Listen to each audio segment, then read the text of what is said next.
maaliif hojii dhiisee dhufee hin hojjetu nama natti arginaan namni suni kaaffeetti na waamanii taa'anii na wajjin haasa'an. An gammachuudhaan hin fudhadhaa jedhe itti yaada sin jennee koomforti zoonii keessaa ba'eeni addanaatii hojjechuu ani baay'een gammadaa kana bilbilaan natti muyyuu dandeessu turtanii deemanii fidee ji'aanii birrii 20,000 kaffallaa naan jedhan baay'ee gaariidhaan jedhee inshuraansii irraa yeroo sana ani birrii 40,000 oliin argadha ji'aan. Maaltu akkati cimtee gita sinatti hojjettu si godhee yeroo sina keessa eeggaan erga fudhattee booddee chaalenjii akkamii rakkoo akkamiitu ture? Wanti hundumtuu beeziin hundeen saba kanaa macaafa qulqulluu saba biteetii fi macaafni qulqulluun kun itti fufuu qabaa. Dhaloota kan harka jiraachuu qabaa.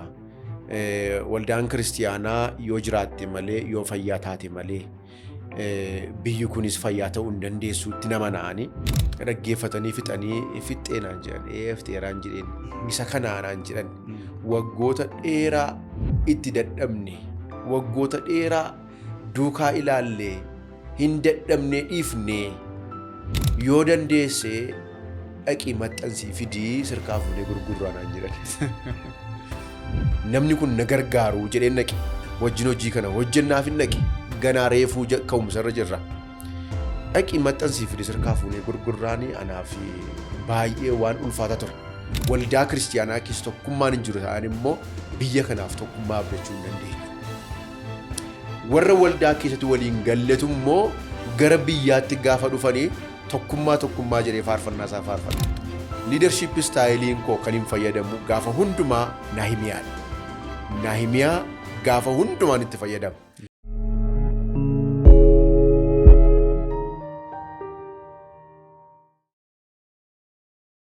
Yooyaa dr.wakgari leadership podcast har'as keessummaa gara biraa qabannee isiniif dhufneerra.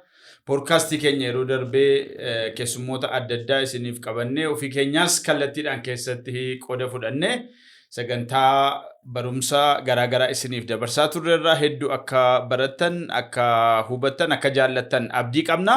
Ammas har'a keessummaa gara biraa kan isinirraa baay'ee hedduu barattan dargaggootaafis geggeessummaadhaafis youth leadership keessatti immoo walumaa galammoo leadership irratti nama muuxannoo baay'ee guddaa qabu baay'ee irraa barachuu dandeessanii leadership characteristics gurguddaa isa theoryidhaan argitan practiceidhaan nama isinirraa argitan isiniif qabannee dhufneerra. Keessummaan keenya har'a Obbo Abdii Waaqtolaa Jedhamu. Obbo Abdiin Barreessaa Olaanaa Waldaa Macaafa Qulqulluu Oromoo yookaan Oromoo Bible Society kan jedhamu yeroo dhiyoo as hundaa'ee hojii gurguddaa hojjechaa kan jirudha. Obbo Abdii anaa dhufu isiniin jenne. Ulfaadhaa baga nagaan nu eeddani. Tole galatoomaa egaan amma kallattiidhumaan gara Obbo Abdiitti deebina. Mee egaa Obbo Abdii haa jennuyyuu malee Abdiin baay'ee dargaggeessa. Dargaggeessa yeroo jennu immoo gaanni immoo jaarsas jechuu danda'a abbaa maatiiti waanta ta'eef maaliyyuu haa ta'u garuu si jennu moo isin jennu moo isa kana eeyyamanni nuuf kennirra dhaabbanneeti akkaataan nu qajeelchuu irratti adeemna. Nuti garuu waanuma fedheef iyyuu keessummaa keenyaan yeroo hundumaa keessummaan kabaja isin jenna waanta ta'eef meeshaan kan isaan nuun jedhan dhageenye. Sanaan booda mee Obbo Abdiin eenyudha? Eessatti dhalatanii? Barumsi isin barattanii sadarkaa tokkoffaadhaa kaasee hamma sadarkaa yuunivarsiitiitti eessatti barattanii maal fakkaata ture? Wantoota jedhu kana amma immoo sadarkaa hojiitiin eessa hojjettanii eessarra jirtu kan jedhu mee nu ibsitu. Haa ta'u fayyaa ta'a gara podcastii leadership dr.wakgariitti naafeeruu keessaniif ulfaadhaan jedha. Baay'ee isiniidhaan wal dhiphisuun nurra hin jiraatu firii taanee akka haasofnutti. Kanaatiif si'eetti ani immoo yoo fayyadamte gaarii natti fakkaata. Egaa waan baay'ee kaafteettaa dr.wakgari podcast leadershipiin kun akka kanatti jalqaba irratti gammachuun qabuun dhiyeessuun barbaada. Lammaffaa irratti Abdiin akkuma amma kaaftanii Abdii Waaqtolaa Jedhama kan inni dhaladhee guddadhe Oromiyaanuma keessatti iddoon dhaloota kooti Biilaatti hin dhaladhe warri koo hojiidhaatiif gara sana deemanii barsiisota baankoo saatikoosii ogummaa barsiisummaa keessa turanii achitti dhaladhee guddinni koo garuu Gimbiidha. Kutaa tokkoffaati hamma 8ffaatti mana barumsaa magaalaa Gimbii keessa jirutti ni baradhee kutaa 9 kaasee garuu mana barumsaa warra misiyoonotaa kana ilaaluun narra sababii jiruutii fi Laaloo Ayeraa Secondary School Laasi dhaqee bara 96 hamma bara 1999tti akka lakkoofsa biyya kanaatti kutaa 12ffaa 99 achitti qoramee sabooda yuunivarsiitii galee yuunivarsiitii mootummaa Harammaa yuunivarsiitii yookiin yuunivarsiitii Harammaa yuunivarsiitii biyya kana keessatti guddaa ta'e kan hin baay'ee jaalladhu baha Oromiyaa irratti kan argamu achi faakaaltii yeroo sanaa loow yookiin barumsa seeraa tiinini baradhee isumaan eebbifamee waggaa 5 Harargee yookiin Oromiyaa bahaa achiin ture. Egaatii achi eebbifamee ba'ee hojii keessa almost har'a gara waggaa 12-13 kana fixaa jirra. Egaa hojiin immoo iddoo garaagaraa iddoo 2-3 seeneera. Akka ani yuunivarsiitiidhaa ba'eeni normaalii gara hojii mootummaa galuudhaatii fi fedhiinsaa 50-50 ture yookiin 50-50. Nan galas nan jedhaa hin galus tuman jedhu garuu iddoo leenjii abbootiin seeraatii fi ogeessonni abukaatonni itti leenji'an iddoo mootummaan qopheessee seenee garuu achi baay'ee hin turre achi ba'ee dhaabbata dhuunfaa AKGC kan jedhamu Alamaayyoo Katamaa Jeneraal Kontiraakter isaanii wajjin ta'uudhaan waggoota 3 tajaajileera achi ogeessa seeraa ta'e. Utuun achi jiruu mijannee achi ba'ee Adaamaa yeroo muraasaaf deemeera ji'a tokko kan hin caalle achiis seektariidhuma yookiin hojiidhuma koonistiraakshanii dhaabbata koonistiraakshanii galee achi baay'ee hin taane nan ba'ee inshuraansii Oromiyaan dhufe galee inshuraansii Oromiyaa waggaa 5 hin tajaajile. Hamman deemu kana hundumaa keessatti garuu baay'ee itti gammadaa miti baay'ee itti quufaas miti. Sababni isaa iddoon barbaaduuf iddoon yaadu ga'uu hin dandeenya waanta ta'eetiif garuu biyya kana keessatti jiraachuudhaatiif hojjechuun baay'ee hojjechuun iyyuu hojjechuudha darbee baay'ee hojjechuun murteessaadha. Kanaatiif Oromiyaa inshuraansii gara waggaa 5 looyerii ta'ee sadarkaa garaagaraa irratti tajaajilaan ture. Egaa utuma achi tajaajiluu gaaf tokko bilbila tokkotu naa bilbilamee bilbilli sun bilbilan dhaga'ee hin beekne bilbila guddaa ture. Yaa sagaleen dhaga'ee hin beeknedha. Naa bilbilaniitu guyyaansaa guyyaa roobiiti. Sanbata duraa ganama sa'aatii 4tti dhimma tokko irratti siijjinaa sa'uu barbaannaa. Nu argamuu dandeessaa naan jedhanii nama guddaa tokko naa bilbilee namni naa bilbilan kun lubaa Ittafaa Goobanaati. Maaliif naa bilbilanii maaliif na barbaadu kan jedhu gaaffii guddaa natti uume garuu waan isaas natti hin himne tole nan argama jedheen gammachuudhaan fudhadhee sanbata duraa ganamaa hojiin gallanuuni biiroo galeeni sa'aatiin 4 dhugaa ga'uusaa hin amanne dafee ba'ee dhufee bakka isaan na beellamanitti isaaniin argadhee wajjin haasa'ee. Egaa seenaan isaa dheeraadha meebii gara boodaatti kaasuu dandeenya waanta ta'eetii fi biraan darbaa egaatii waggaa 5 booda immoo gara dhaabbata nama jiru kana Oromoo Bible Society yookiin Waldaa Macaafa Qulqulluu Oromoo kana seenee jechuudha. Waggaa 7 har'aa immoo maatiin dhaabbadhee nan fuudhee waggaa 7 almost lakkoofsiseera. Waggaa 7 keessatti garuu ijoollee 3 argadheera. Waaqayyo kan naaf kenne dhiira 2tiif durba 1 qabaa. Arfaffaan immoo meebii dhiyootti dhufaa jiru.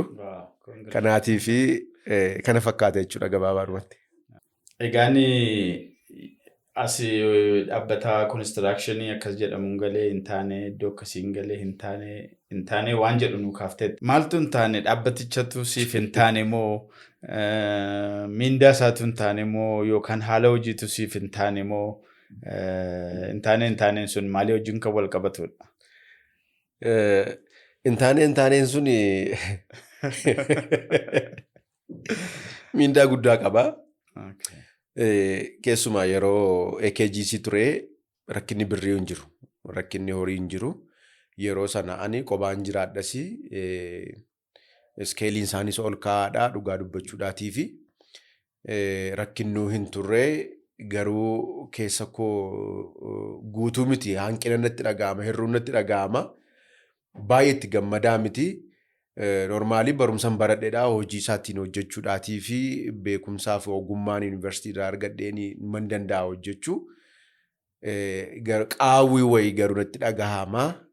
Kun iddoo koo miti kan jedhu man shakka. Namoonni baay'een hojii isaa itti gammadee hojjetan keessumaa biyya kana keessatti hojii seeraa jechuun beekamaadha. Namni horii ittiin argata. Gara abukaatummaa dhuunfaatti gara gorsaatti yoo dhufan hojii gurguddaa horii gurguddaan kan ittiin argamuu danda'u namni kan ittiin baay'ee sooromuu danda'udha. Ani garuu inni sun na keessa hin jiru namni waan baay'ee na gorsu haa ta'uyyuu malee qaawwatu keessa koo jira. Wanti natti hin tolle wanti vaakiyuumii wayii keessa koo sababii dhaga'amuutii fi kanaaf jechuu kooti malee hin taaneen kun miindaan dhabeetu hin taane keessumaa yeroon mana AKGC ture yookiin Alamaayyoo Katamaa Jeneraal Kontiraaktarii yeroon ture miindaan koo guddatee ture achii san ba'ee miindaa hir'iseeni amma tokko gaati inni suni dhaabbata nama dhuunfaati normaal istiraakcharii orgaanaayizeeshinii gaafa laaltu inshuraansiin immoo sheer kampanii guddaadha. Kanaatiif garuma siisteemii gaariitti dhufuudhaatiif ture inni sun miindaan hir'iseen dhufe inshuraansii galee. Inshuraansii keessa waggaa 5 tajaajilees immoo horii guddaa argadheen dhiisee ba'e miti. 50%dhaan hir'isee dhiisee ba'e. No 100% parsantii 100 hir'iseen dhiisee ba'e. Gaafa bilbilliin sila sitti himunaa bilbilamu kana jechuu kooti. Kanaatiif naan taaneen kuni environmentiin naa ta'uu didee yookiin immoo miindaan naa ta'uu dideetu hin taane anuma toofiif ta'uu dadhabe. Tole. Gaariidha. Egaan erga sanaan booddee akkuma amma sila nuu kaaftee gara Waldaa Macaafa Qulqulluu Oromoo yookaan immoo Oromoo Bible Society kan jedhamu kana akka galtee nuu kaaftee. Amma inni akkati gara dhaabbata amma dhuftu kana kan si godhee gara dhaabbata kanaatti yeroo dhufte immoo waan barbaaddu isin argattee taa'oo? Haa ta'u bilbilli gaafa naa bilbilamu lubitti afaan gaafa isaan bilbilanii si barbaadu naan jedhanii baay'ee jechuun gaaffii natti uume maaliif na barbaadu maaliif poozishinii nama kanaa durii nan beekaa. Guyyaa sanaan duratti guyyaa tokkoyyuu lafatti argee hin beeku.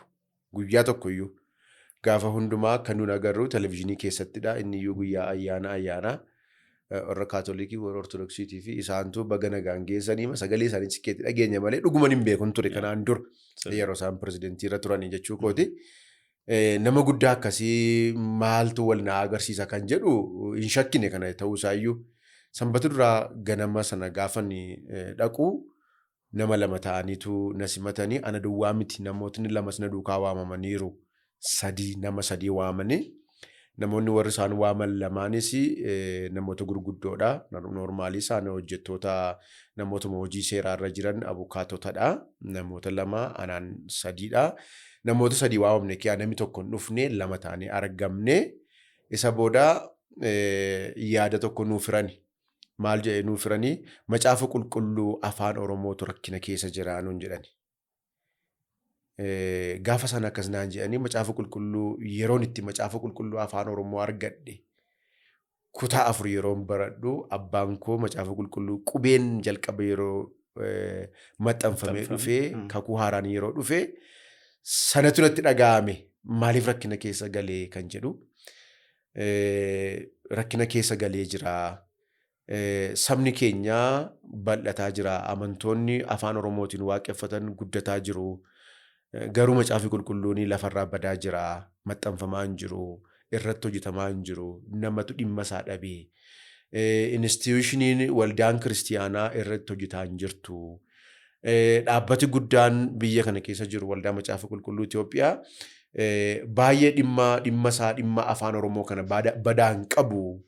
Kanaatiif inni kun rakkina keessa galee kanaaf akka allamaan 31 namoota wajjin wal geenyee mari'anneerraa macaafa qulqulluu kana oolchuun nurra jiraata. Kanaatiif har'a kan nuun isin barbaanne gara fuulduraatti michoota macaafa qulqulluu jennee dhaaba tokko dhaabuu barbaannaa jedhan. Michoota akka namootuma macaafa qulqulluu kana walitti dhufanii waa'ee macaafa qulqulluu sana haasa'anii tumsanii michoota macaafa qulqulluu jennee gamtaa akka gamtaatti dhaaba akkasii tokko dhaabuu barbaannaa. Kanaatii fi heeyyama baasu barbaanna mootummaarraa. Isin immoo namoota seeraatii ogeessota seeraa waanta ta'eetii fi dhimma kanarratti nu gargaaraa jedhanii waan baay'ee haasa'anii ani gaafuma isaan kana haasa'anii baay'ee natti ulfaate. Baay'ee natti ulfaate. Gaaffiin akkasii naa dhiyaatee hin beeku. Kanan fudhadhee gale. Gaafa achi ba'u wanta ulfaata tokko waanuma saggoo koottis waan ba'aa nama baatee deemu laphee koorattis wanta ulfaata natti dhaga'ame macaafni qulqulluun akkamittiin miidhamaa akkamittiin nama dhabaa. Haasaa isaanii keessa kan isaan nuu kaasanii luba Dr. Tasgaraa Hirphoo maqaa isaa hin dhaga'amu malee isaanis baay'ee argee hin beeku. Isaan biyya Jarmanii jiraatu. Isaantu boo'ichaan nuu bilbilanii ani waggoota hamma kanaa waggoota isaan almost amma waggaa 90 ga'aniiru. Waggoota dheeraadhaatii fi qobaa koon ba'aa macaafa qulqulluu saba kanaa baachaa ture. Namni baay'ee na gargaaraa hin jiru. Amma immoo ani umuriin koos deemeera. Biyya lafaarraatii guyyaan itti deemu hin beeku. Kanaatii fi na gargaaraa hojii kana narkaa fuudhaa jedhaniitu bilbilanii xalaas barreessanii nama tokkos erganii turanii boleessa keenya Roobsan Makkoo biyya Norween kan jiraatu Osloo kan jiraatu. Innis dhufee dhimma kana sochoosuudhaatiif biyya kana keessa namoota ququunnamuu barbaadu ququunnamaa ture. Sochiinsaa duraan tureera. Kanatu jira. Kanaatii fi gara hojiitti galuu barbaannaa nu gargaaraatii dookumentii akkasii nu qopheessan barbaannaa jedhan. Dookumentii qopheessuudhaatiifitu nu waamanii jechuudha. Ganaa jalqabuma irratti jechuudha. Dookumentii maalii qopheessinaa? Dookumentii ittiin heeyyamii fuudhamu. Amma gaatii maqaan hin jiru. Maqaan Oromoo Baay'ee Sosaayitii jedhu hin jiru. Dhaabbata macaafa qulqulluu maxxansu akka ta'u waan akkasiis hin jiru. Hiikaan waan jedhamu hin jiru. Waan tokkoyyuu hin jiru. Dookumentii maalii qopheessinaa? Dookumentii dhaaba gamtaa macaafa qulqulluu dookumentiin isaa har'a jira guutummaansaa. Kana qopheessinee karaa barbaannee iddoo laayisensiin bahuyyuu hin beennu. Iddoo heeyyamii bahuyyuu hin beennu. Yeroo sanaa kaawunsiliin har'a jiru kun hin jiru. Kan jiru fitii ministeeriidha. Fitii ministeerii kana yoo dhanne immoo eeyyama nuu kennuu kan jiru sodaas qabna. Oromiyaadhaan yoo ta'e immoo Oromiyaadha eessa akka dhannuyyuu wanti beekamaan hin jiru. Obboleessi keenya lubii gammachiis diidii normaalii qorataa ture. Eessa akka dhaqamu inni egaa koree kee ture. Koreen dhaabbateera. Lubatti afaa duukaa koreetu jiru. Koree nama 7 ta'anii. Tole jennee fudhannee galle nama sanaa wajjiniin jechuu kooti. Fudhannee gallee ani galgaluma sanaa jalqabee boqonnaa dhabuun jalqabee galgaluma sanaa jalqabee dookumentii akkasii immoo kanaan dura hin qopheessine garuu qopheessuu nan danda'a. Saampilii garaagaraa iddoo garaagaraatti ilaalee erga gaafa sanaatii garuu nama sanaa wajjin deebinee waliin argine. Nama wajjiniin ba'aa kana fudhannee gallee wajjin jechuu kooti. Normaalii har'a ijaan wal agarra. Nama lamatti kennan jechuudha. Nama lamatti kennanii utuma wal beellamnu beellama waluma jala daddabarra. Walitti dhufuu dadhabne yeroo meeqa wal beellamne. Ergiin isaaniin dhabeeti yaani maaliif hin qophaa kun qopheessu jedhee man taa'een qopheesseen kunoo fixeera jedhanii itti geesse. Hojicha garuu fudhateera yeroos. Fudhateera. Ittiin geesse qopheesse. Qopheessee fixeenii ittiin geessee gaafa itti geessu baay'ee gammadanii maal goona gaammaa jennaanii iddoo dhimmi isaa ilaallatu barbaanna jennee Oromiyaa deemne fitii ministeerii yoo dhanne nu kennuu dhiisuu danda'u. Amma gaa kana gidduutti koreen wal ga'ee maqaasaa maal jennee moo gaafna kan jedhu dhufeera. Baay'ee Sosaayitii akka ta'u irratti walii galameera. Kuush Baay'ee Sosaayitii jedhameera. Gara maqaa sadiitu dhiyaate sadii keessaati inkoo keessumaa baafnee dhuma Oromoo jennaa jennee Oromoo Baay'ee Sosaayitii Waldaa Macaafa Qulqulluu Oromoo jedhamee kanarratti walii galamee kanaan dookumentiin qophaa'ee fudhanneetu Oromiyaa dhanne. Oromiyaa gaafa dhannu iddoo lama dhanne sababii iddoo isaa wallaalleef. Tokko biiroo bulchiisaaf nageenyaa Oromiyaa. Maaliif bulchiisaaf nageenya Oromiyaa dhanne kan waldootii kiristiyaanaa waldootii amantii isaantu kenna waan ta'eef Oromiyaa keessa. Lammaffaan immoo biiroo abbaa alangaa dhanne abbaa alangaa immoo chaaritii orgaanaayzeeshinii waan akkasii kana immoo isatu kenna waan ta'eef. Garuu dookumentii nuun qopheessinee dhanne lamaan isaayyuu asis hin jiru. Kan warra kanaas miti kan warra kanaas miti. Adda. Gaafa warra bulchiisaaf nageenya jennu isinii dhaabbata amantii miti. Waldaa kiristiyaanaa dhaabuuf miti jennaan eeyyee miti jenneen kanaaf nu bira miti jedhan. Tole jennee abbaa alangaa dhannee abbaa alangaa gaafa dhannu gidduu sun gidduu koronaa ture. Koronaan dhufee biiroon cuccufamee jira. Dhanneennaan kun hin danda'amu jedhan nu biras miti hin eeyyamamu jedhanii guyyaa tokko luba itti hafaa fudhadhee naqe. Fudhadhee dhannee nama 3 taanee obbo Takkiluu dabalannee dhannee gaafuma lubitti hafaan ol galanii lafaa ol ka'e. Lafaa ol ka'es mati maal hojii dhuftanii jennaan ilaa dhaabbata akkasii dhaabuu barbaanne dookumentiin keenya kunooti iyyati keenya kunooti kanaatiif nu fayyamii. Waan tokko nun gaafannee haala addaatiin hojiin hojjetamaa hin jiru. Emerjensii waan ta'e waan muraasa qofatu eeyyamame malee istaafiin hojjetaan biiroo hin jiru. Guyyaatti nama tokko nama 2 dabareedhaan galu sababii koronaatiif. Haala addaatiin haa hojjetamu jedhee asirratti qajeelchee nu geggeesse. Kanaatiif ani nama sana baay'ee hin turre baay'ee. Baay'ee hin turre I think ji'a 3 ji'a 4 caalaa hin turre. Deeme biiroo sana keessaa ba'ee sokke. Maal jennaa hojii makeenya kana duwwaa nuuf hojjechuuf dhufe namni kuni. So baay'ee galatoomii jechuu barbaada nama sana nama baay'ee oolmaa guddaa nuuf oolee waanta ta'eetii fi hojii waaqayyoo akka inni hojjete dhugaa dubbachuudhaatii fi utuu akkas hin taane ta'eeti barayyuu hin argannu turre. Nu qajeelchee namoonni waan dhimma kana nuuf raawwatan namoota obboloota musliimotaa. Dhugaa dubbachuudhaatiif jara isaanii baay'ee galateeffachuu barbaadna. Obboleessa keenya tokko namoota gara Jimmaa gara Lubbu Abbaa Boortaan namoota 2 isaantu nuuf raawwatanii. Egaatii namoota 50 galmeessineerraa namoota dhaqanii mallatteessanii waldaa kiristiyaanaa hundumaa keessaa mallatteessanii galmeessinee hin dhannee nama 5 sababii koronaatiif nama 5 nama 2 dhaqanii achitti mallatteessanii gaafa caamsaa 6 bara 2020 laayisensii argannee laayisensii fudhadheen ba'ee kana hundumaa kanan godhuu Oromiyaa inshuraansii taa'eeni. Oromiyaa inshuraansii taa'eeni walitti dhiyoodha biiroon keenya biiroon Oromiyaatii fi Oromiyaa inshuraansiin immoo naannoo geetu jira.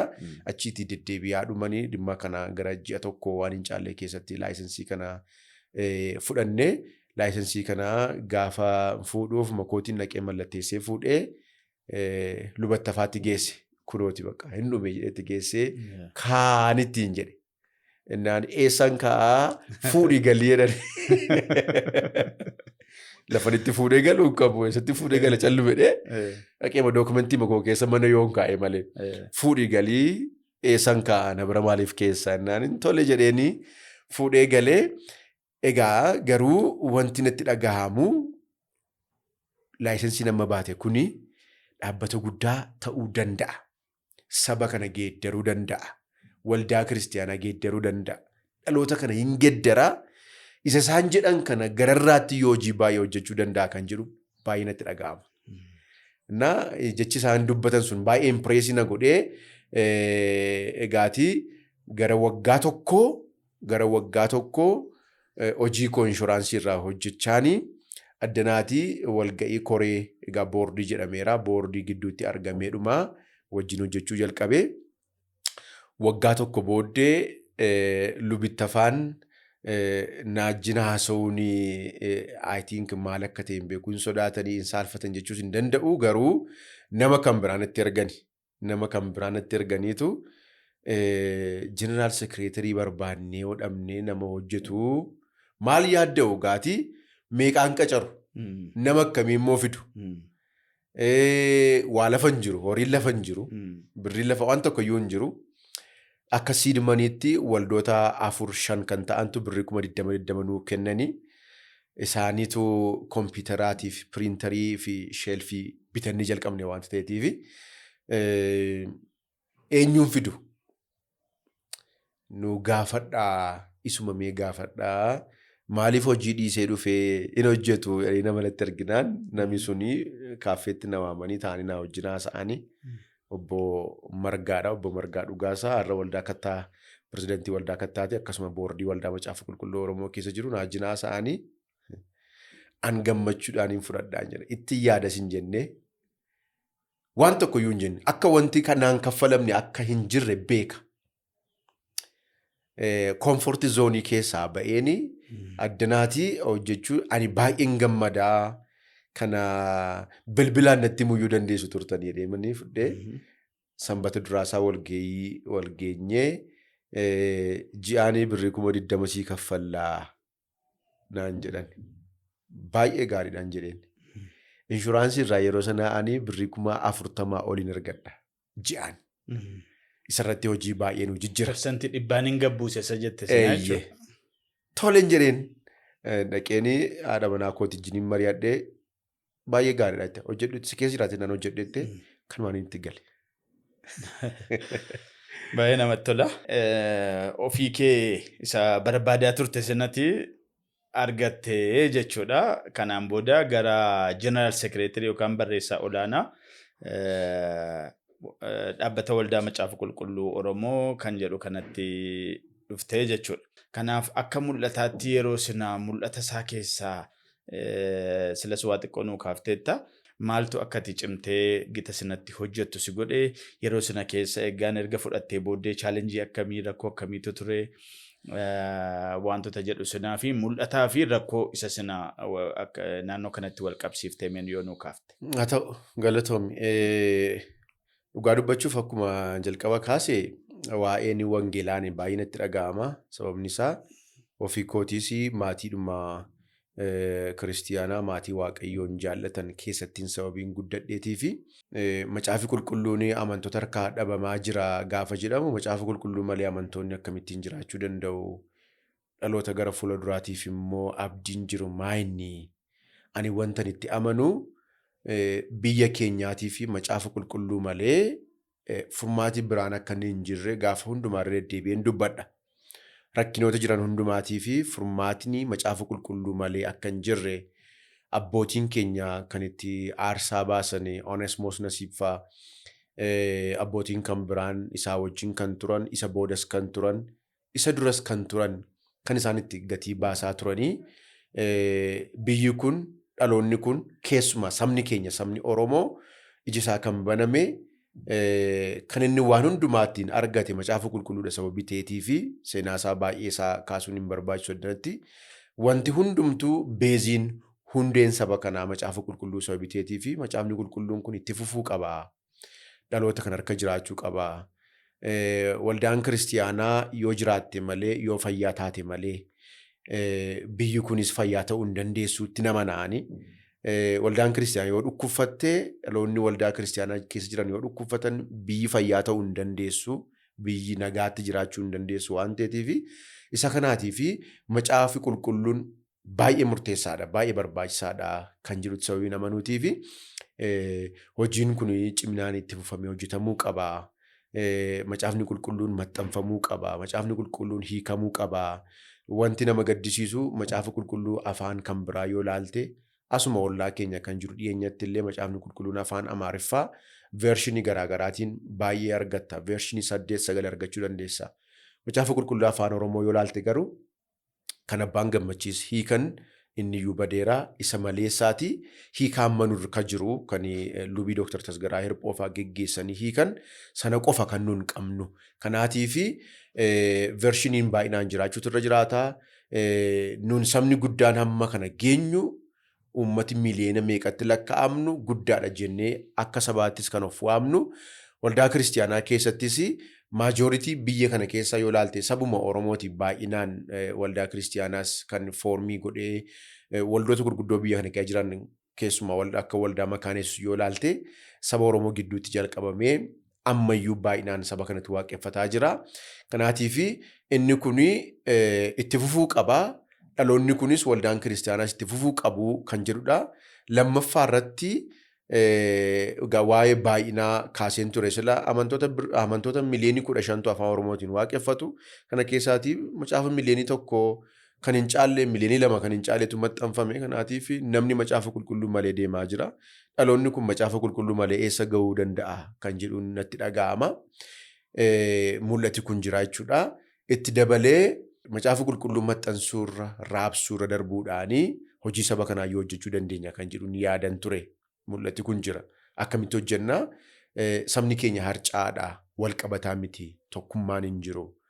Waldaan kiristiyaanaa iddootti godoo isaanii ijaarratanii kanuma isaanii ho'ifatanii keessa jiraatu malee walitti yaa'anii tokkummaa qabaatanii walii wajjiniin dhiibbaa gaarii, dhiibbaa guddaa uumuu hin danda'an.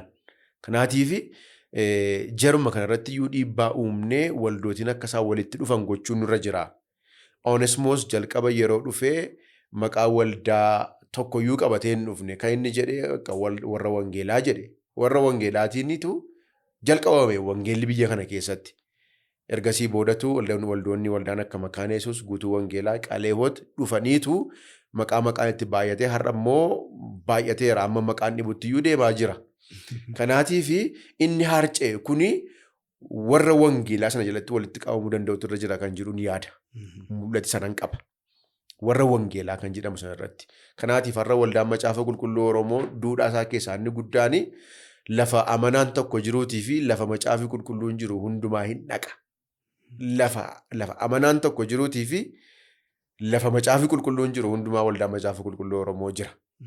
Denominationii keessan gallu, doktiriinii keessan gallu, sabni harca'an kun keessumaa waldootiin keenya, waldootiin humna dhaban, waldootiin mooraalii dhaban, geggeessitoonni keenya mooraalii dhaban keessatti, tajaajiltoonni mooraalii dhaban keessatti isaan kana jabeessuu nurra jiraata. Isaanitti hamilee horuu nurra jiraata. Tokkummaa isaanii jabeessuu nurra jiraata kan jedhu mul'ati kun gurguddaan kun isuma kanadha. Kana keessatti walitti qabatee jira gaanni kaan immoo. Qophiin dr.wakgari leadership podcast hoggansa dhaabbilee irratti muuxannoo geggeessummaatiin kanneen addunyaa irratti fakkeenyummaa qaban kan irraa muuxattan yoo ta'u torbanitti yeroo tokko kan isin bira ga'udha. Podcastii hoggansa dr.wakgari A Voice for Better Impact qophii dhiibbaa caalamaa uumuu danda'u daawwachaa jirtu. Hogganaa yeroo dheeraa taatus ta'e imala kee reefu jalqabdu keessatti guddachuudhaaf qormaata geggeessummaa keessa jirtu dandamatte hojiitti jirtu milkeessuudhaaf bakka sirrii ta'e jirta. Nu waliin turi. Egaan hordoftoota keenya yeroo ammaa kana Obbo Abdii Waaqtolaa Barreessaa Olaanaa Waldaa Macaafa Qulqulluu Oromoo wajjiniin haala isaan keessa darbanii muuxannoo isaan muuxatan garaagaraa wajjiniin wal qabsiifnee walii wajjiniin dubbachaa jirra. Ammas wantoota garaagaraa walii wajjiniin kaafnee dubbanna waanta ta'eef akka nu wajjiniin turtan isin afeera. Barreessaa Olaanaa Waldaa Macaafa Qulqulluu Oromoo jechuun maal jechuudha? Ga'ee hojii leadershipii keessaa isa tokko inni kuni. Isa jechuun maal jechuudha? Waggoottan 5 darban keessatti wanti inni of keessatti qabatee jiru maaloodha? Challenge inni qabu maaloodha? Egaa akkuma akkasitti sila nuu kaasaa turte baay'ee dargaggeessa young leaderii akka leadershipii sana keessatti categorize goonee yonnaa adeemnu ta'e umuriin waggaan ati keessatti hojjette xiqqaadha baay'eedha isa jedhutu hin ta'in akkuma young leadershipii yookaan leaderii tokkotti yoo keenye waggoottan 5 darban keessatti akka geggeessaa olaanaa tokkotti maal dabarsite? Maaltu keessa isaa jira? Wanti ati ampaa gochuu barbaaddu nuti hin beekne garuu ati guyyaadhaa gara guyyaatti leadership ati dabarsite sun maal fakkaata kan jedhu sina gabaabsitee nu kaaf. Haa ta'u galatoomi. Egaa General Secretary yookiin barreessaa olaanaa maqaadhumadha. Kan keessatti hojiin hojjetamudha jechuudha. Geggeessummaadhuma olaanaa dhaabbatichaati boordiitti aansuudhaani boordii qaba Waldaa Macaafa Qulqulluu Oromoo. Hojiin kun inni guddaan ani achi keessatti hojjedhu garuu hirmaachisuudha. Nama hirmaachisuudha. Namni hundumtu akka itti hirmaatu gochuudha maleessaati hojii guddaadha kan hin jedhu kan biraan qabu. Maaliitiifi Waldaan Macaafa Qulqulluu Oromoo gaafa jalqabee amantoota miliyoonii 15 qabnaa isaan bira geenyaa kan jedhuun jalqabne. Gara jalqabaatti Waldaan Macaafa Qulqulluu Oromoo yeroo hundeeffame wanti ani baay'ee irratti hojjedheetii fi itti yeroo koo kennis itti dadhabees mul'ata kanaa kaayyoo jalqabame kana namoota biraan ga'uu irratti yeroon hojii idilee koorraa ba'u sa'aatii 10 yoo ta'e 9 yoo ta'e waaree booddee mana murtii dhaabbadhee ba'ee ani iddoon itti of argu waldaa kiristiyaanaa keessatti dhaqeenii kana dhageessaniittu isa kana dhageessaniittu kanatu jira sabni keenya kana keessa jira Macaafni Qulqulluun immoo rakkina keessa jira jedhee namootaaf sheerii gochuu ture. Hojiin kun inni guddaan ani hojjedhe kana inni ilaala'ani. Ani baay'ee isaan namoota hin beekun ture yeroo sana keessa. Garuu karaadhuma namaa nama tokko yoon argadhe har'a dr.wakgari yoon argadhe bor immoo eenyu bira dhaquu jedhee asumaanii isa borii karoorfadhee fixadhee gala. Snowball isa jedhamu sana jechuudha. Eeyyee. Paastoriin tokko isa tokkotti na dabarsaa, inni tokko isa tokkotti na dabarsaa, nan dhaqaa Waaqayyoof galatu gaafa dhaqee taa'ee daqiiqaa 5 wajjin haasa'u immoo amansiifadheen biraa ka'a. Namni harkatti dide tokkoyyuu hin jiru. Namni naan morme tokkoyyuu hin jiru. Kanaatii fi hojiin koo inni guddaan gara jalqabaa keessumaa waggoota 2-3 warra jalqabaa keessaa mul'ata kana waldoota kiristiyaanaan ga'uu namoota dhimmisaa laallatuun ga'uudha. Namoota hirmaachisuudha jechuudha. Hirmaachisuun hojii koo keessaa isa guddaa ture. Ani parsantii guddaa isaa hojiin kuni noormaalii hojiin qophaa hojjetamu hin jiru. Takkaa qophaan hojjetamu hojiin namootaan hojjetama. Kanaatii fi hirmaachisummaa irratti baay'ee irratti hojjedheeran ofiin jedha gaafan ilaalu jechuudha. Namoota immoo gaafa hojiirraa dhaabu eenyutu eessatti hojjechuu danda'a kan jedhu baay'een ilaala. Nama iddoo isaa galuu hin dandeenye tokko iddoo isaa yoo keessee si jalaa balleessee deema. Nama iddootti fayyadamtu qabda. Nama tokkorraatii waan barbaaddu argachuudhaatii fi dandeettii namichaa wanta hojjechuu danda'u sana dura qorattee akkamittiin akka kominikeetii gootu akkamittiin akka wajjin haasoftu illee erga laaltee boodatu gara hojii sanaatti waamta. Egaa yeroo kana hunduma isaa risoorsii qabaatetu hin taane sababii mul'atichi amansiisuutiif namni akkuma kanattiin dhufee na bira dhaabbachaa ture nu gargaaraa ture. Egaa kana hundumaa gaafa hojjennu chaalenjiin hin dhibaa jechuu barbaadee miti chaalenjiin gurguddaan jira. Keessumaati saba keenya keessatti wanti mooraalii si buusu wanti hamilee keetti si bu'u baay'eetu jira. Gara jalqabaa I think waggaa 2ffaa hundaa'ee waggaa 2ffaa keessaa ani wanta hin irraanfanne tokko nama guddaa tokko biran deeme. Magaalaa Finfinnee keessa miti iddoo biraadha. Nama guddaa tokko bira dhaqeenii ani asuma kanumaaf jedheen tiraanspoortii ofii kootii kaffaladheenii dhaqe jalqabuma magaalaa sana gaafan galuu nama poozishinii irra jiran tokko dhaqeen gara daqiiqaa 30 qubaadhuma konaase.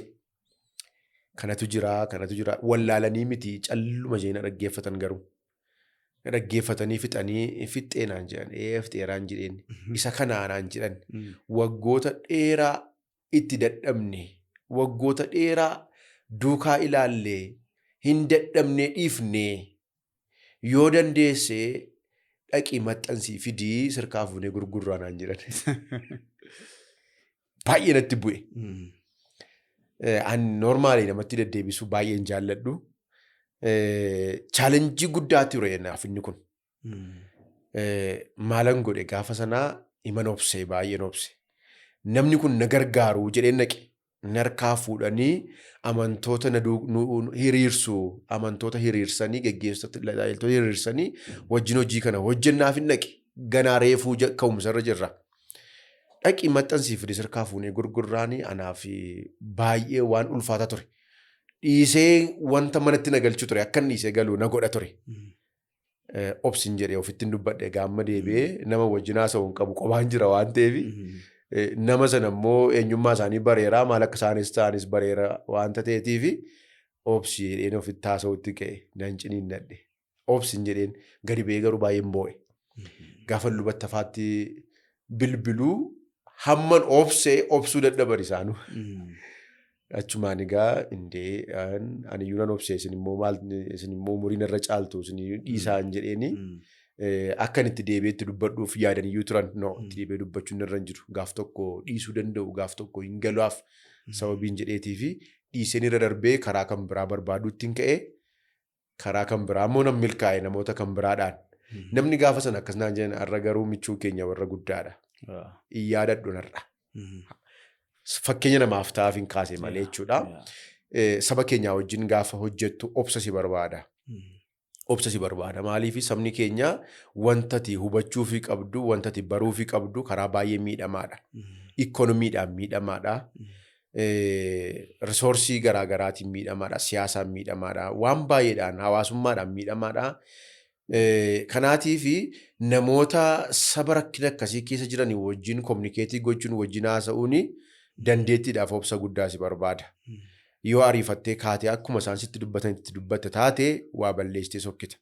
Hamma toshitu balleessitee deemta waan ta'eetiif dandeettiidhaatii fi obsa saba kanaa bartee yoonnaa wajjin haasoftedha. Akka kaleessaatti haara nanaasaa yoo jette, akka kaleessaatti haara nama kanaan quunnama yoo jette hin danda'amu. Waan namni sun keessa jiru yoo barte malee. Kanaatiif waggoota 5 kana keessatti obsi baay'ee na fayyadeera. Waa dhiisuun baay'ee na fayyadeera. Otuun waa godhee, waa hojjedhee agarsiise natti tola. Akshiniitu natti tola. Dura haasa'uurraa jechuudha. Dura haasa'uun baay'ee gaarii miti. Namni yeroo baay'ee maaliif sooshaal miidiyaatti baay'ee baatanii piromootii of hin gootanii maaliifitu baqaa qilleensa kana kavarii hin gootan jedhu baay'ee barbaachisaa miti. Inni dhufa guyyaansaa suuta ba'aa deema. Jalaa beeziin toluu qaba waan ta'eef. Jalaa beeziin hin tolu taanaani qilleensa kee jiraachuunsaa maal fayyada? Yaadatta yeroo sagantaa miliineemii sagantaa guddaan ture baay'ee ol ka'ee biyya kana keessatti haasa'amee ergasii booda tasgabbaa'uu qabnaan jedheen. Qilleensa kana keessaa buunee lafa qabachuu qabna jedheen hin qabbaneessine dhugaa dubbachuudhaatiif hin dhiifne. Kanaatiif gara hojiitti caalchisuudha malee baay'ee isaa ol kaasanii haasa'uun baay'ee barbaachisaa miti. Hojjetanii agarsiisuutu barbaachisaadha. Kanaatiif chaalenjii gurguddaa ture, risoorsii hin qabnu, lafaa waan tokko iyyuu hin jiru.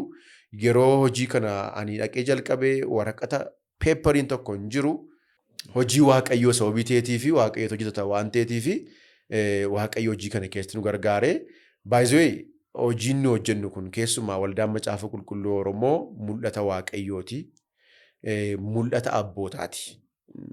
Mul'ata nuun agarre miti yookiin mul'ata warri har'a lubbuun jiran argantuu taane waggoota 194, 195 dura kan namoonni arganidha. Mul'ata kiraaf arge jalqaba irratti sabni Oromoo Macaafa Qulqulluu argatee naan Afrikaa hundumaatii fi raafaa ta'a hin ga'a hundumaa ga'a jiran jedhee yeroo sana jalqabame. Ergasii Onesimoos faas dubbataniiru gurguddoonni adiinis gurraachisa haasa'aa turani. Isuma sanatti fufsiifne. Kaayyoon guddaan har'a jirus inni isaan yeroo sana jedhanii har'a haaraawwatuudha maleessaati waan haaraa lafaa kaane miti. Lafaa fuune miti. Darbee dhaloota har'a jiran kan ammoo dhaloota yeroo sanaa wajjiniin walitti fiduun nurra jiraataadha. Teknoolojii qabnu fayyadamnee, dandeettii qabnu fayyadamnee yeroo sana caalaa faasilitiin har'a baay'ee jira.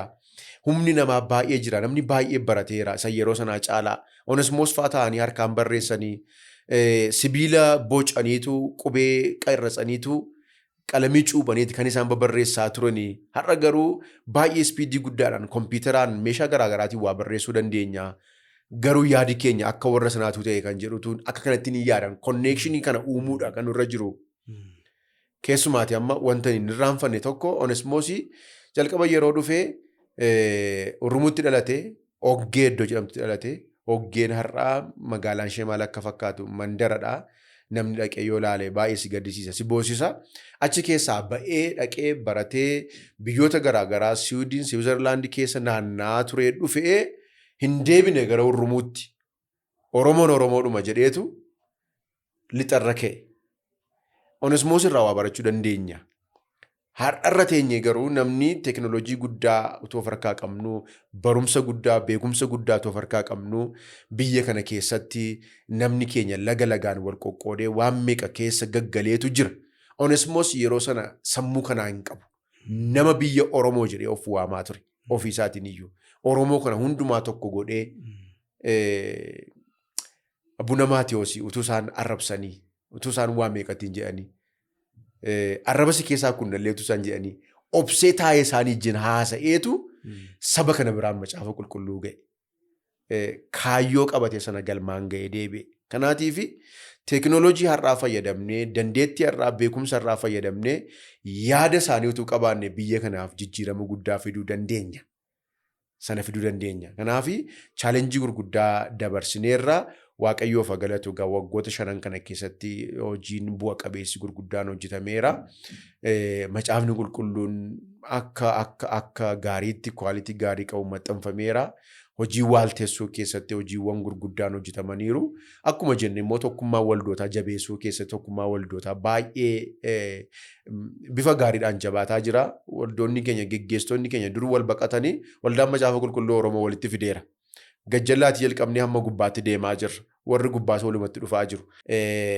Denominationii keenya qabannee, dooktirinii keenya qabannee wajjin hojjechuu immoo hin dandeenya. Biyya kana keessatti, biyya hiyyeetti kana keessatti walitti yoo dabalamne malee, walitti yoo dhufne malee biyya kana jijjiiruun hin danda'amu. Kanaatiif waldoonni kiristiyaanaa geggeessitoonni keenya liidarshiippii gajjallaadhaa dhufee waldaa irratti yookiin gita koongirigeeshinii irraa gita garaagaraatti hamma heed ofiisitti yoo deemne hamma sadarkaa gurguddaatti yoo deemne namoonni gurguddoon kun walitti dhufanii fayyuu qabu. Bakka nama keenyaaf fayyina barbaachisa. Yoon fayyan ta'e garaan isaanii yoonnaa dhiifama waliif hin godhu yoo ta'e warri gajjallaa jiranis hin miidhamu. Rakkinatu jira. Warra biyya keessatti duwwaatu hin taane biyya alaa warri jiran namoonni keenya baay'een isaanii arrabaan afaanii wajjin jiru malee garaan isaanii wajjin hin jiru. Waaqayyo immoo garaa qulqulluudhaatii fi tokkummaa qulqullaa'aa barbaada. Kanaatiif chaalenjiin gurguddaan nu hin qabnu namni keenya walitti dhufuu dadhabuun chaalenjii guddaadha. Waldaa kiristiyaanaa keessa tokkummaan hin jiru ta'an immoo biyya kanaaf tokkummaa abdachuu hin dandeenyu. Warra waldaa keessatti waliin galletu immoo gara biyyaatti gaafa dhufanii tokkummaa jedhee faarfannaa isaa faarfata. Inni kun hin fakkaatu. Kanaatiif chaalenjii guddaan waldaan Macaafa Qulqulluu Oromoo qabu sabni kun tokkummaa dhabuunsaa nu miidheera. Isa kana walitti hodhuudhaatiif walitti butuudhaatiif immoo hojiin hojjetaa jirru hojii bu'uuraa kaa'ameera. Itti fufnee hojjennaa Waaqayyo immoo ima nu gargaara. Tole. Egaa Dhengadduma dhiyoo galateeffannaa waggaa 5ffaa waldaa Macaafa Qulqulluu Oromoo jettanii naannoo qaxanaa ulatti naannoo sinatti waldaa Muduu Wangeelii natti fakkaata. Bakka sinatti nus irratti kan hirmaanne ayyaanni guddaan tokko ta'eera. Ayyaanni guddaan kun ayyaana baay'ee namatti toludha. Anis akkoo carraa ta'ee hirmaadheera. Gaafa sina akkas jedheen barreesse sooshaal miidiyaa irratti anumtiyyuu Oromoo Bible Society kun dhiifama afaan Ingiliffaatiin Great Dynamic kan ta'e dhaabbata guddaa Evangelical Church Oromoo keessattis alattis tokko godhutu emerge godhaa jira. Dhaabbati kun kana natti fakkaate jedhennis waanuma guyyaa sina bakka sinatti ta'etu baay'ee namatti tola. Hojii sin lafatti hojjettanis akka taman mukaasaa turte. Kana wajjin waan wal qabatu fakkaatana. Kanaaf sagantaan sunis baay'ee namatti tola ture. Actually taa'ee yaadaan ture waldaa Macaafa Qulqulluun kun sagantaa gurguddaa baay'ee gurguddaadha jedhaman akka biyyaatti nuyi arginee mayyuu hin beekne. Gurguddaa waggoota 5 darban keessatti kan hundumaa bakka tokkotti wal duukaa kaasu garaagaraa argaa turreerra. Maa inni wanti suni baay'eedhuma bareeda sagantaan keessan gaafa sin qopheessitanii maalitti dibulaataa sagantaa sanitti jedheen yaadaa turenna. Dargaggeessaa namoota giddu galeessa ta'anii abbootii gurguddoo hundumtuu gaafa dhufu baay'ee gammada. Inni kun leadership quality wajjiniin nuti akka nama interested leadership irratti qabu tokkotti calluma jedhee ta'e jenne hin yaannu nuti. Kanaaf leadership quality way mobilization kakaasuu hawaasa kana kakaasanii gara waan gaariitti fiduu wajjiniin moo waan nu hin beekne wanta isinitti dibda wayitu jira bareechuudhaaf isa jedhu sedamee nutti. Ata fayyaa ta'e egaa isin waan baay'ee ilaaltu. Namni egaa ogummaa makee jiruunitu ija ogummaa isaatti waa ilaala. Hojiin hojjetamaa jiru kun hojii Waaqayyooti. Hojii Waaqayyootu isumatu hojjetata. Waaqayyootu hojjetata. Kan isaati waan ta'eef. Dr. Rick Waarentu macaafa isaa irratti waa barreessu. Waaqayyo naaf hojjetu jettee gaafa teessu Waaqayyo immoo inni dura haa ka'u jedhee taa'ee si eegaa'edha. Akkas jechuun lamaanuu ta'anii wal eeguu hojiin utuu hin hojjetamin hafaa jechuudha. Lamaanuu paralelii ta'u waan ta'eef iddootti dhufanii walitti dhufan hin qaban. Iddootti konneekshinii uuman hin qaban. Nuuni Waaqayyoo fi haala mijeessina malee hojiinsaa kan Waaqayyooti. Haala mijeessuu jechuun wanti Waaqayyootti gufuu ta'u hin jiraatin. Waan Waaqayyootti gufuu ta'u wanti Waaqayyoo akka hin hojjennee isa dhorku hin jiraatin malee hojiinsaa kan Waaqayyooti. Waaqayyo immoo garaa qulqulluutiif tokkummaa barbaada. Lafa garaa qulqulluutii fi lafa tokkummaan amantootaa jiru Waaqayyo gaafa hundumaayyuu achi jira. Nuuni kadhannaatti amanna jalqaba irratti. Kadhannaadhaan hin guddadhe ani ofii kooti. Namoonni baay'een maatii koo beeku abbaan koo nama Waaqayyoon kadhatanidha gaafa hundumaa Waaqayyoon kadhata anaafis hin kadhata. Eebbisaa immoo gaafa hundumaa adda argadhu jedha. Lafan deemu hundumaatti Waaqayyo adda naaf kennanaaf. Imana gargaara Waaqayyo. Yoon naqee dubbadhee nama tokko biiroo tokko yoon naqee si Waaqayyo imanu gargaara. Kanaatii fi normaalii liidarshiippii geggeessummaa immoo normaalii an akka dhuunfaatti goda elementarii jalqabee manduukaan jira.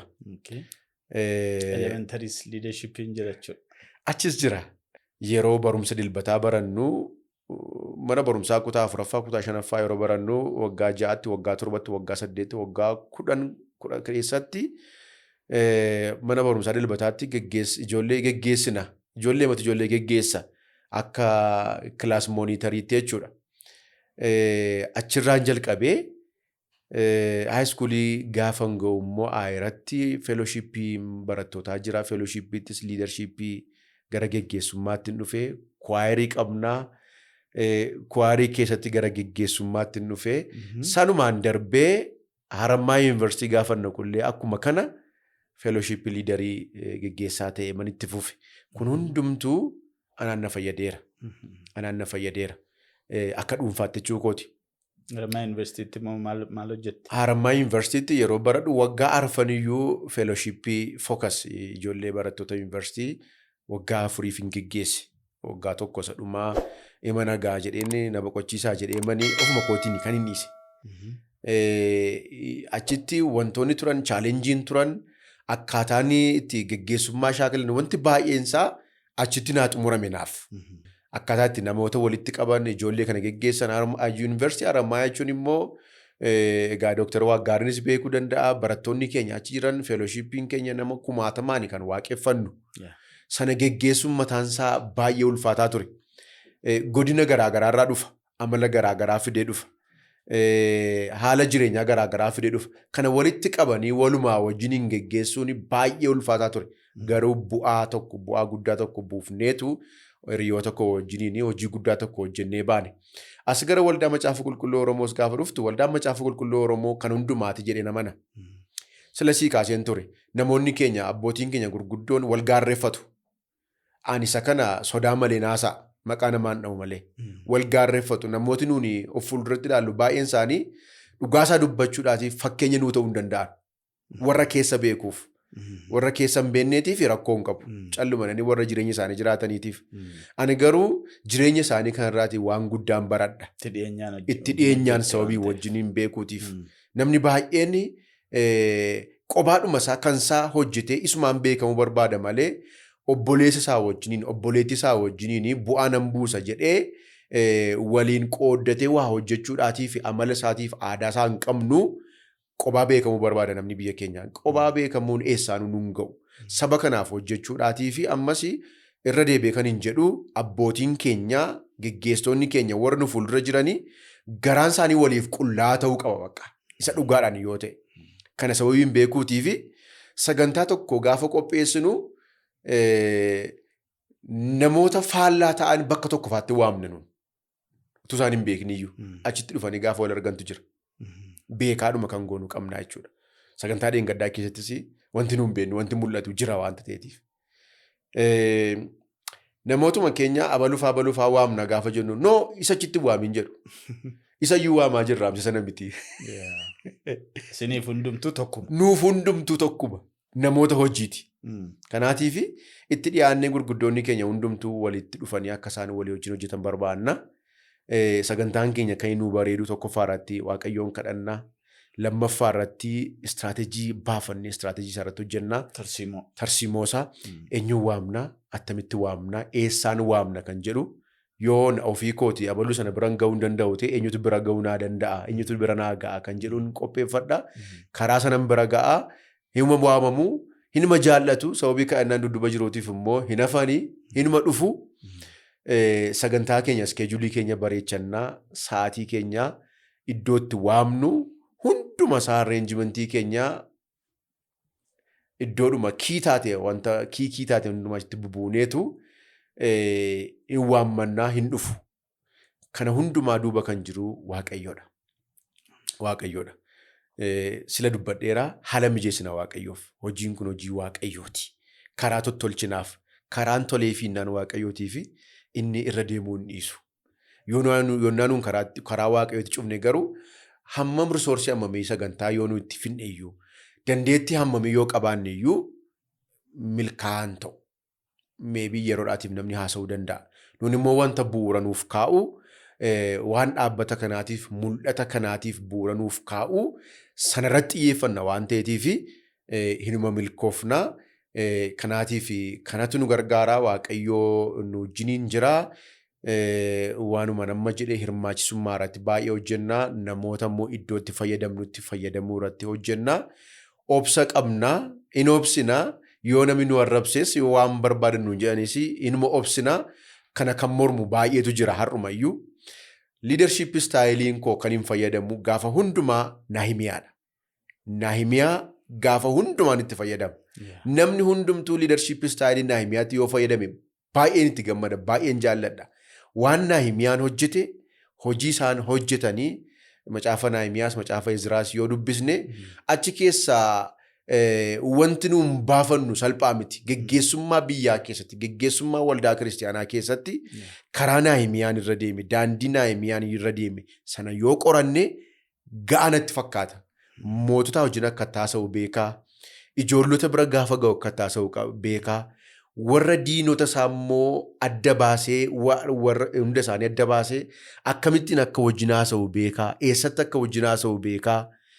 Yeroo isaa eessatti akka balleessu beekaa, eenyuun akka eessa dhaabu beekaa, poozishinii hundumaa kennuufii irratti an jalqabuma waldaa Macaafa Qulqulluu Oromoo gaafa jalqabne anaaf Naahimiyaan fakkeenya guddaadha. Waanuma inni taa'eedhuma naajin haasa'u wayinatti fakkaata. Akkuma nama qaamaan wal beeknu wayitti ani macaafa Naahimiyaatti baay'een fayyadama. Liidarshiip istaayilii Naahimiyaan fayyadama. Filosoofiin koo sana jechuu barbaadeeni. Maybe leadership style biyya kana keessaa baay'ee itti fayyadamuu dandeenya. Wantoota baay'eetu jiru, filosoofii baay'eetu jiru. Nuuf garuu Naahimiyaan fakkeenya keenya isa guddaa ta'eetu waldaan Macaafa Qulqulluu Oromoo karoora qabateef mul'ata qabate, kaayyoo qabate kana waggoota 5 kana milkaa'ina guddaa hamma kana ga'u milkaa'ee arra geenyeerra. Tole. Hordoftoota keenya egaan maree nuti Obbo Abdii Waaqtolaa wajjiniin godhaa jirru akka kanatti adeemaa jira. Isaanii wajjiniin egaan leadership quality jennee inni nuti university keessatti barsiifnu, inni nuti theoryidhaan barsiifnu, inni nuti saayinsii isaa barsiifnu. Lafarratti immoo waan garaagaraa Obbo Abdiin nu kaasaa turan kana argaa jirtu. Inni kunis inni jalqabaa hirmaachisuudha. Hirmaachisuun geggeessummaa keessatti baay'ee iddoo guddaa qaba. Namoota wajjiniin hojjetan sina kallattiidhaan hirmaachisuun, yaada isaanii gaafachuun, sadarkaa kamirrayyuu jiraattanii namoota wajjiniin hojjettanii wajjin maleessaa eessayyuu ga'uu hin dandeessan kan jedhuti nu kaasaa ture Abdiin. Warreen nu dhaggeeffatan, dhaabbata garaagaraa geggeessitan, warri sinarra sadarkaa gadii irratti ijoolloti sin sadarkaa gadii irratti leadership akka isaan baratan, akka isaan hubatan, exercise akka isaan godhan, akka isaan shaakalan gootan suni borii isaaniitiif warra biyya geggeessan ta'u, warra addunyaa kanarratti dhiibbaa guddaa uumuu danda'an, quality gurguddaa, dhimmoota gurguddaa garaagaraa walii wajjiniin ilaalaa jirra. Isa kanarraa akka barachaa jirtanis abdii guddaa qabna. Gara xumuraatti yeroo achi as deebinu egaan waggaa 5 waldaan keessan waggaa 5 xumureera. Waggoottan 5 dhufan kana keessatti ammatu waggaa 5 maqaatti kenni jenne. Isa 5 kana maal maqaatti laata? isa shanan dhufu moommatu strategic plaanii ganaa karoora tarsiimoo keessa hin seenne ta'uu danda'a. Yookaan yaaddanis kallattii kaa'achaa jirtu ta'uu danda'a. Ammatu maqaa itti laattee maqaa maalii itti laatta? Abdii waggaa shanan dhufu kana keessatti leadership positionii nuti isa bakki nuti abdii irratti arginu eessa ta'a laata? Wanti itti yaaddee, wanti itti kaayyeeffattee keessi kee har'a iddoo tokko hojjetu. Namni bakka irra jiru irratti immoo hojjete immoo bor immoo bakka wayii irratti argama. Guddaaf xinnoo isaa otoo hin ta'in impaaktiin kee inni itti aanu immoo maal irratti bakka kam irratti jettee yaadda? Isa jedhu nu kaafteetee haasaa keenya gara xumuraatti finna. Wantani utuu hin dubbatiniin hafne keessaa tokko Tiimoodii Waldaa Macaafa Qulqulluu Oromoo ijaaruu keessatti guddaa nu gargaareera. Asumaan hawaasa kana poodkaastii kana namoota hordofan duratti galateeffachuun barbaada. Sababni isaa waggoota darban keessa istiraatejik pilaanii yookiin karoora tarsiimawaa waggaa 5 gara fuulduraatti Waldaan Macaafa Qulqulluu Oromoo maal gochuu akka inni qabu, maal hojjechuu akka qabu nuuf hojjettanii baay'ee galatoomaa teenkiyuu jechuu jaallanna. Kaayyoon poodkaastii kana rakkoo geggeessummaa dhaabbilee adda addaa keessa jiruuf xurree milkaa'inaa argisiisu akkasumas dhaabbilee hanqina hoggantummaatiin bitintiraa jiran utubuudhaan aartii fi saayinsii geggeessummaatiin akka ijaaraman taasisuudha. Poodkaastii kana cinattis dhaabbileedhaaf karaa dhaabbata keenyaa Tiimood Management Consultants gorsaaf leenjii dabalataa ni kennina. Waggoota 5 darbani kuni haala saba keenyaa ilaalaadhumaa, haala qilleensa keenyaa ilaalaadhumaa nuuni hundeessuu marra turre baay'inaan establishmentiidha. Bara nuyi itti dhaabbaticha lafa qabsiisuudhaatii fi hojjetaa turredha. Kanaatii fi bara hundeeffamaa yoo inni hima dandeenya waggaa 5 turuun irra hin turre garuu chaalenjoonni baay'een jiru. Asirratti kan hin dubbanne iyyuu wantoonni baay'een yeroo keenyaatiif jennee kan dhiifne wantoonni baay'een jiru. Garuu waggoota kana 5 mul'ata kanaa kaayyoo kanaa lafa qabsiisuu, amantoota biraan ga'uu, namoota dhimmisaa laallatu biraan ga'uu irrattidha kan nuuni dabarsine baay'eesaa. Kanaatiif waggoonni 5 kun baroota nuuni beezii yookiin hundee keenye ture. Waggoota 5 kana keessatti garuu gara fuulduraatti Waaqayyoo nu gargaara, hin abdanna Waaqayyoon hin kadhanna. Bara nuun itti dhaabbati kun akka inni dagaagu ta'uuf irratti hojjennudha. Dagaagsuu jechuun karaa hundumaatiin human resourceedhaan amma har'a hojjettoota 15 kan nuuni istaafiin nuun qabnu muraasii paartaayimerii ta'anii hojii waaltessuu warra hojjetaa jiranidha. Warri kaan immoo fuul taayimerii ta'anii yeroo isaanii guutuu warra hojii kan hojjetaa jiranidha. Istaafii baay'ee qabaachuudhaan, dipaartimentii garaagaraa hedduu qabaachuudhaan saba keenyaaf hojjechuudha kan nuun barbaannu. Kanaatiif bara hojiiti waggootni kun 5 fuula keenya dura jiran bara hojii guddaatti ceenu isa nuuf ta'u. Egaa abdiin immoo lafuma Waaqayyootti ergee dhaqa gaafa hundumaa ani gaafa hundumaayyuu qophaa'aadha. Har'a iyyuu gaatii hin fixxee dhiisi deemii bayyoo naan jedhe hinuman deemaa jechuudha.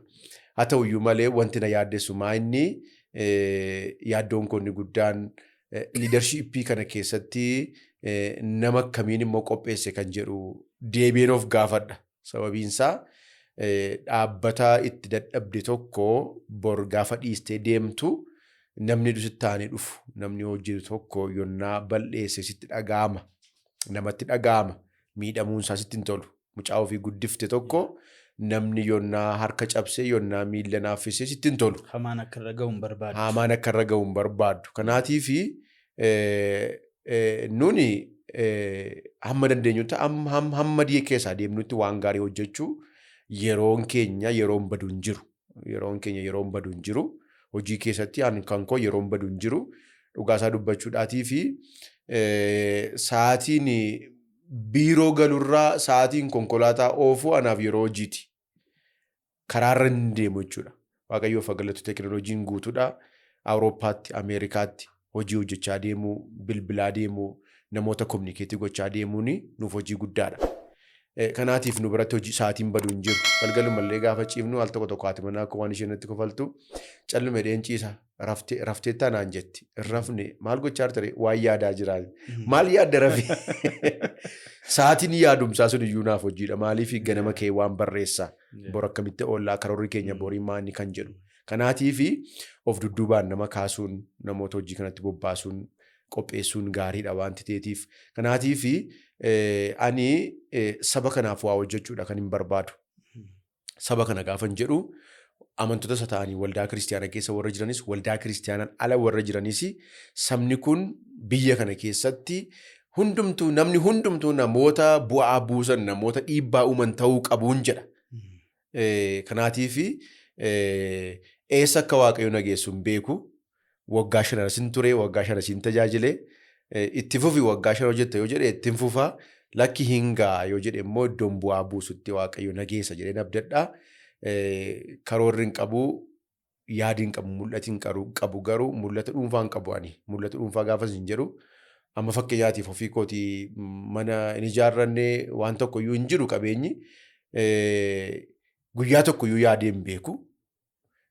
Barbaachisaa miti jechuu barbaadee miti. Garuu yeroon koo baay'een sammuun koo baay'een waan sabaa waan dhalootaa irratti sababii yaaduuf dabarsuutii fi waa'ee ofii kootiitii fi waa'ee maatii baay'ee isaa itti yaadeen beeku. Kanatu yeroo baay'ee maatii koo wajjiniin akka yaadaan wadhabnu kan na taasisu kanaati waa'ee kee yaaddu waa'ee dhalaa yaaddu naan jedhu. Isaaf waaqayyo jira qo'aatti dhufnaa hamma keenya kan hin jiraanne meeqatu jira. Macaafni qulqulluun immoo biyya kanaatiif bu'aa qabeessa argateeti isa dursinaa kan jedhu ni yaada.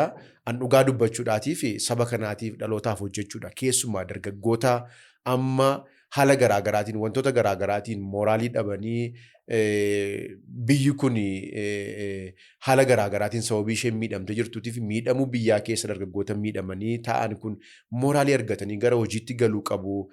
Karoora qaban, poteenshaalii qaban itti fayyadamanii dhiibbaa gaarii uumuu qabu. Namni aayideliin jiraachuun qabu. Macaafni qulqulluun waan hundumaa nu barsiisa waan ta'eetiif macaafni qulqulluun kun nama hundumaa bira ga'ee namni hundumtuu macaafa qulqulluu kana akka macaafi qulqulluun kun jedhutti yoonnaa fayyadame jijjiirama biyya kanaa dhufaa kan jedhu waa'ee jijjiiramaa irrattidha. Yeroo baay'ee kan inni yaadu ani maastersii koo Oromiyaa State Universitytti baradheen almost researchii irra ga'eera. Change management, leadership and change management department jedhu ta'uu qabu.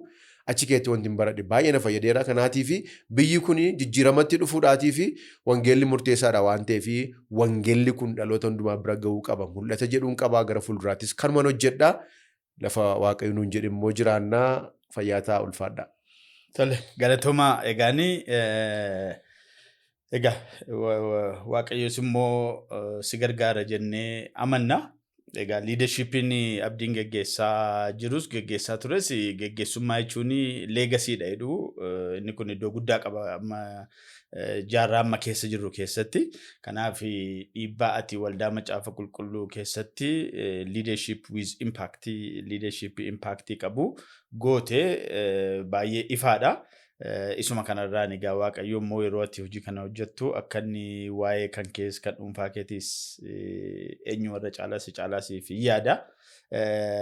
Kana erga jennee booddee egaan leadership legacy dhuma kana hordofeeti yeroo dhiyoo asitti waan kana social media irratti illee baay'ee hin argine. Waldaa macaafa qulqulluu Oromoo bukkeetti immoo dhaabbata guddaa ati qindeessitu tokkotu jira waan jedhu si dhaga'eera.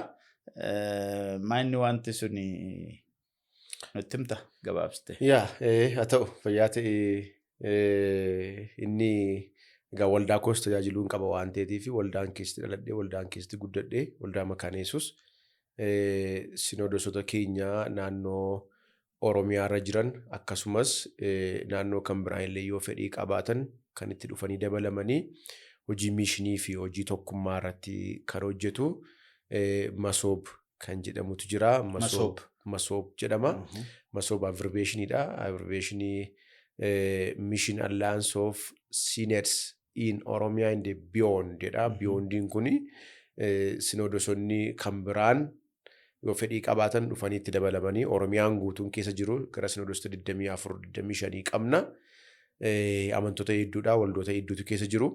Isa kana akkanii qindeessuutii fi hojii dabalataa akka paartaayimeriitti naaf kennanii isa irratti hojjetaan jira. Eenyutu kennees? Inni egaatii inni of danda'eetu karaadhuma waldaa heeyyaminuu kennameetu walitti dhufnee boordii qaba. Boordii sanatu geggeessa. Boordiin suni nawaamanii hojii kana akkan isaaniin akkan deggeruutiif akkan qindeessuutiif nutti kennanii Waaqayyo nu gargaaree waggoota kana lamaan keessatti hojii milkaa'ina qabu hojjetamaa jira. Sinoodosonni keenya walitti dhufanii hojii mishinii akkamittiin akka walii hojiin hojjetaniitiif irratti mari'atamaa jira. Darbee immoo waldoota deeggarsa hin qabne, waldoota hojjettoota wangeelaallee qacarachuu hin dandeenyeetiif sinoodosonni kan biraan warri danda'an immoo deeggarsa godhanii, tumsa godhanii iddoo garaagaraatti akka waliin ta'anii tajaajilaniitiif hojii hojjetamaa jirudha. Inni kunillee egaa ammatti hojii guddaan mana jedhamu hin hojjenne garuu gara fuulduraatti hojiiwwan gurguddaan karaa sana akka hojjetamuutiif illee abdii guddaan qaba. Tole. Waajjira ofiisii qaba? Ofiisii hin qabu, ammatti hin qabu. Sababiin isaan ofiisii qaba waan ta'eef dookumentiin jiru hundumtuu ofiisiidhuma addanumaa bira jira. Boordiin sunis iddoo garaagaraatti faffaca'anii jiru waan ta'eef isaanis yeroo isaan itti wal ga'an yeroo maatti ji'a 3tti ji'a 4tti yeroo wal ga'eef dhufanitti wal ga'u. Ofiisiidhuma keenya ofiisii kootu amma ofiisii isaati jechuudha. Tole. Guddaa galatoomaa egaan haasaa yookaan maree nuti Obbo Abdii Waaqtolaa wajjiniin walii wajjiniin godhaa turre. Obbo Abdiin Waldaa Macaafa Qulqulluu Oromootti barreessaa olaanaa ta'anii dhimma liidershiipii irratti dhimma geggeessummaa irratti wantoota gaggaarii ta'an gurguddaa garaagaraa walii wajjiniin ilaalaa turre. Yeroo Abdiin haasa'u isinis jedhee afaanni isinitti waan nu baree fi isuma sinaan wal keessa makaama haasofna. Yeroo Abdiin haasa'aa ture liidershiipiin liideroonni baay'ee muraasa xiqqoodha, manajeriitu baay'eedha jennee yeroo kana poodkaastii keenya irratti baay'inaan haasa'aa jirra yeroo si'ana. Garuu immoo haa ta'uyyuu malee geggeessitoonni warra jijjiirama fidanidha. Warra dhiibbaa uumanidha. Warra akkasii baay'ifachuu qabna dhaabbattoota keenya keessatti jennee odeessaa turre sin. Har'a immoo xiqqoo ishee jechi nuti jennu suni dhuguma jecha gaariidha. Abdii wayii ifa wayiitii akka argaa jirtan isinis hin argina. Abdiin nama baay'ee mul'ataan geggeeffamudha. Qarshiidhaan yookaan immoo mindaa argatuun akka inni hin taane nutti himaa ture. Sanarraa addatti garuu kan ta'een mul'ata giddu galeessa godhatee geggeessummaa dhiibbaa uumuu danda'u. Akkuma poodkaastiin keenya sagalee dhiibbaa uumuu danda'u jennee qabannee jirru sina sagalee nuti amma walii wajjiniin dubbachaa jirrus dhiibbaa guddaa uuma. Kanaaf har'a Abdii wajjiniin akka kanatti wal argine walii wajjiniin dudubbanne dhimma leadership quality garaagaraa irratti yeroo walii wajjiniin dubbannu baay'ee guddaa gammanna. dr.wakgari leadership podcast inni jedhu kunis dhimmootuma akkasii namoota giddu dargaggeessa ta'anii dhaabbata dhuunfaa isaanii dhaabbata amantaa akka addumaan immoo dhaabbata mootummaallee kan geggeessan sadarkaa umuriif muuxannoo garaagaraa irra kan jiran kana gara fuulduraatti finne isaan kanarraa warra carraa kana hin argatiniif akka inni barumsa ta'uu fi pilaatfoormii yookaan immoo haala akkasii mijeessuudha hojiin keenya viizhiniin keenya inni guddaan isa kana. Kanaaf isa kanattis milkaa'aa jirra. Isa kana immoo hordofaa jirtu jennee abdanna. Adara yoo sagantaan keenya kun isinitti tole like godha. Warra kaan bira akka ga'uuf akkuma kana immoo share godha, subscribe godha isiniin jennee yeroo hundumaa isin jajjabeessaa jirra. Gara xumuraatti Abdiin poodkaastii keenya kana gaan leadership poodkaastii kanaanii wanti isin nu jettanii waan isin nu gorsitanii hammamitii dhuguma akkuma maqaa nuti qabannee kaane kana sagalee dhiibbaa uumuu danda'u jennee qabannee jirra. Dhuguma wanti nuti har'a haasofne kuniyyuu hin fayyada jettanii yaaddu, kan irraa fayyadaman jiru jettanii yaaddu nama tokko illee yoonnaa ta'e. Kanaaf waan isin dabarsitanis yoonnaa jiraate dhaabbattoota keenyaaf namoota dhuunfaa keenyaaf garaagaraatiif yoo jiraate jennee kanumaan maree keenya kanarraa goolabna jechuudha. Tole, baay'ee ulfaadhaa dr.wakgari leadership podcastiin naan dhugaaruma dubbachuudhaatii fi biyya kana keessatti waan haaraadha. waan agarree hin beeknedha. Baay'een keenya namoonni baay'een liidarshiippii tiyoorii isaati kan nuni barannu. Tiyoorii barachuu qofaadhaanii dhibbeentaa muraasa kan nuyi irraa fayyadamnu. Garuu muuxannoon jireenyaa bu'aa guddaadha kan inni fidu. Namni tokko eessa keessa ba'ee karaa kamirra deemee achi ga'ee kan jedhu namatti agarsiisuun chaalenjii jiru hundumasaa namatti agarsiisuun dhibbeentaa guddaa qaba nama warra kaan fayyaduu keessatti. Kanaatiif poodkaastiin kun biyya kana keessatti jijjiirama guddaa fidaa jedheen abdadha. Egaa warruma afaan Oromoo dhagaan qofatu irraa fayyadama. Isa kan akkamittiin uummata biyya kana keessa jiran hundumaa biraan ga'uu dandeenya kan jedhu irratti yaaduun illee nurra jiraata jedheen abdadha. Miidiyaa kan biraadhaan yookiin afaan biraadhaan fayyadamuun sanan taa'ee yaadaa ture. Maaliif sagalee dhiibbaa uumu jechuun hiikaa dhumti isaayyuu ganaan itti yaada malee isaatii wanta salphaa miti. Sagalee dhiibbaa uumu jechuun wanta ulfaataadha. Kanaatiif dhaabbattoota garaagaraa keessa kan jiran waldoota amantootaa evaanjelikaal duwwaatu hin taane waldoonni kan biraan illee liidarshiippii orgaanaayizeeshinii isaanii keessa jiru, dhaabbata isaanii keessa jiru. Karaa qajeelaa karaa sirriirra akka deemuufiitii fi Dr. Wakgari liidarshiip poodkaastii kan itti fayyadamuudhaan dhaabbata isaan qaban tiimood waliin ta'uudhaan gorsa argatanii akka isaan irraa fayyadaman asumaan dhaamsa koo dabarsuun barbaada. Sababiin isaa nus irraa fayyadamneerra. Waldaa Macaafa Qulqulluu Oromoo bu'aa guddaa irraa argateera. Karoora tarsiimawaa tiimood nu qopheesse yookiin dhaabbati keessa nuuf qopheesseen baay'ee fayyadamneerra.